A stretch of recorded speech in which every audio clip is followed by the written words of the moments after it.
ATN France, c'est une extension d'ATN Hollande qui est fabricant d'unités d'aspiration de gaz et d'huile des réfrigérateurs, des climatisations.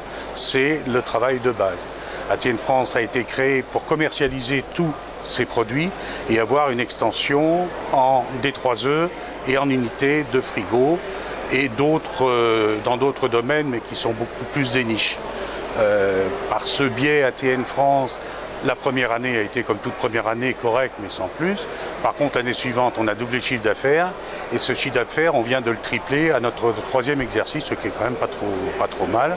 Et aujourd'hui, ATN France vend environ une ligne de D3E par mois. Par exemple, pour Montluçon, j'ai été contacté par les gérants de Montluçon qui voulaient créer une unité complète avec toutes les unités de traitement des D3E. Donc on a commencé par une très grosse unité pour des D3E, les PAM, 7 tonneurs.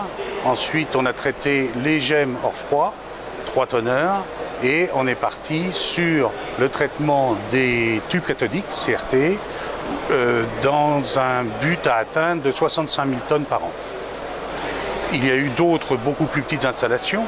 À l'inverse, pour une tonne et demie à l'heure de PAM, ATN France vient de livrer les 2 premières unités BRT, les premières machines BRT en France, le Cracomat, pour des quantités d'une tonne à une tonne et demie, une en Alsace chez Envie, l'autre Juraterie dans le Jura, comme son nom l'indique.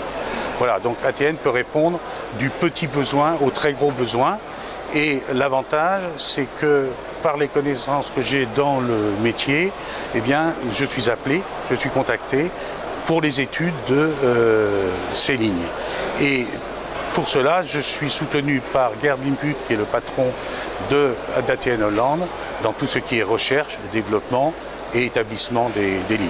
Le système d'aspiration des gaz et de l'huile, le système ATN Hollande, il est le leader, parce qu'aujourd'hui c'est le seul système qui permette de faire ou de procéder à une récupération de tous les gaz en mélange avec les huiles, pour ensuite séparer le gaz de l'huile, séparer les gaz entre eux si c'est nécessaire et transformer ces gaz en énergie.